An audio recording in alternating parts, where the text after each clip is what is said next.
ఆర్యవైశ్య సామాజిక వర్గం ఓట్లతో ఎమ్మెల్యే కందుల నారాయణరెడ్డి గెలిచారని గొప్పలు చెప్పుకుంటున్న టీడీపీ రాష్ట్ర ప్రధాన కార్యదర్శి గునుపుడి భాస్కర్ తన సొంత సామాజిక వర్గానికి న్యాయం చేయలేకపోయారని మార్కాపురం నియోజకవర్గ వైసీపీ ఇన్ఛార్జ్ అన్నా రాంబాబు విమర్శించారు. మిత్రులకు ఈ వీడియో చూస్తున్న అందరికీ ముందుగా నా నమస్కారాలు. ఈరోజు ఈ ప్రెస్ మీట్ పెట్టిన దానికి ప్రధాన కారణం పొదిలి ప్రాంతానికి చెందిన ప్రముఖ తెలుగుదేశం పార్టీ నాయకులు, ఆర్యవైశ్య ప్రముఖులు, ఈ ప్రాంత ప్రజలు ముద్దుగా పిలుచుకునేటువంటి భాస్కర్ అన్న, అంటే నాకు తెలిసినంత వరకు గునుపుడి భాస్కర్ గారు, వారి పార్టీ అధ్యక్షుడు గౌరవ ముఖ్యమంత్రి వర్యులు శ్రీ చంద్రబాబు నాయుడు గారికి ఒక లెటర్ పంపిస్తూ ఆ లెటర్లో తనకు మున్సిపల్ చైర్మన్గా పదవిని ప్రసాదించమని, అలాగే తన గురించి, తన కుటుంబ నేపథ్యం గురించి, సేవల గురించి ఇవన్నీ రాసుకొని లెటర్ పంపించడం జరిగింది. ఆ లెటర్లో ఎలాంటి వివాదం ఏం లేదు, ఆయన ఇష్టం, అది మా సంబంధం లేని విషయం.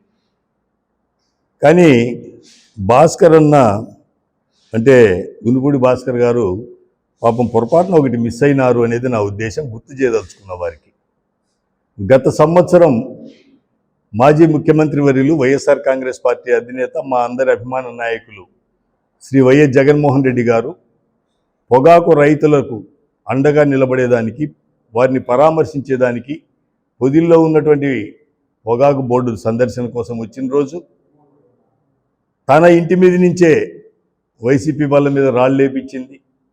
తన ఇంటి దగ్గరనే మహిళల్ని నిలబెట్టి నిరసన కార్యక్రమాలు చేపట్టింది. మా కార్యకర్తల మీద, నాయకుల మీద సుమారు 50 మంది మీద కేసులు పెట్టించింది కూడా ఆయన మర్చిపోకుండా రాసి ఉంటే బాగుండేది అనేది నా అభిప్రాయం. అది రాసి ఉంటే ఆయనకి ఇంకా మంచి మార్కులు వచ్చిండేవి, ఇంకా త్వరితగతిన సీటు లేకపోతే నామినేటెడ్ పోస్టో వచ్చిండేది. పాపం ఎందుకో భాస్కర్ అన్న అది మిస్ అయినారు, అది గుర్తు చేద్దామని చెప్తా ఉన్నా.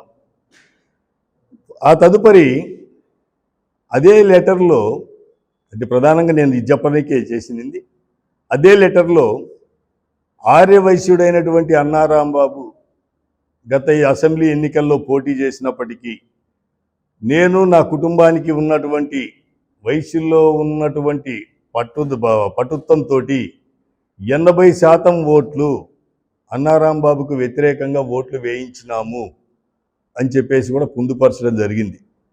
నేను ఈరోజు భాస్కర్ గారిని అడుగుతా ఉన్నా, భాస్కర్ అన్న 80% ఓట్లు వేయించినారు, మీరు సంతోషం, మీరు ఆ పార్టీలో బ్రహ్మాండమైనటువంటి గొప్ప నాయకులు, సంతోషం.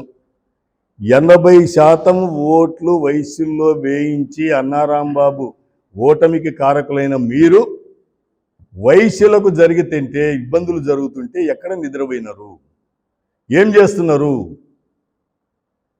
ఆర్యవైశ్య కులానికి చెందినటువంటి అవినాష్, ఇంటి పేరుందా, యాదాల అవినాష్ అనేటువంటి అబ్బాయిని sub inspector of police Podili వారు కొడితే, ఆర్యవైశ్యులు కుటుంబాలతో సహా రోడ్డెక్కితే, ఆర్యవైశ్యులతో పాటుగా వ్యాపార సంబంధించినటువంటి మిగిలిన కులాలకు చెందినటువంటి వాళ్ళు కూడా మద్దతుగా నిలబడితే, అన్ని రాజకీయ పార్టీలు కూడా ఆ విషయాన్ని ఖండిస్తే, ఆ రోజు అన్నా రాంబాబును మెన్షన్ చేయడానికి మీకు శక్తి లేదు. ఏం అన్నా రాంబాబును ఓడించినాం, నాకు మున్సిపల్ సీట్ ఏమని అడుగుతున్నారే? అన్నా రాంబాబును మేమందరం కలిసికట్టుగా గిద్దలూరు, మార్కాపూర్లో అయితేనేమి, పొదిలు అయితేనేమి వైశ్యులందరం కలిసి కులంలో నుంచి బహిష్కరించినట్టుగా మేము తెలుగుదేశం పార్టీకి ఓట్లేసినాం.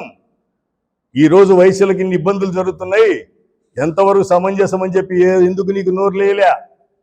అవినాశిని కొట్టిన రోజు ఏం చేసినారు? ఇంతమంది ధర్నా చేసి రోడ్డు ఎక్కితే ఆ సబ్ ఇన్స్పెక్టర్ ఆఫ్ పోలీసు వారిని మీరందరూ గెలిపించుకున్నటువంటి శాసనసభ్యుడు మార్కాపూర్కు ప్రమోషన్ మీద వేపిస్తాడా? ఎక్కడ నిద్రపోతున్నావు నువ్వు? ఏమైంది నీ శక్తి ఆ రోజు? అలాగే విశ్వనాథపురం సొసైటీ ఎవరు ఎవరండి సొసైటీలో నోటీసులు ఇచ్చింది ఎంతమందికి అండి? 9 మందికి ఇచ్చిండ్రు. ఎంతమంది రిజిస్ట్రేషన్ చేసినారు? 3 రిజిస్ట్రేషన్లు చేసినారు. 3 ఎవరు? ఆర్య వైశ్యులు. ఎక్కడ పండుకున్నావు? ఏం చేస్తున్నావు?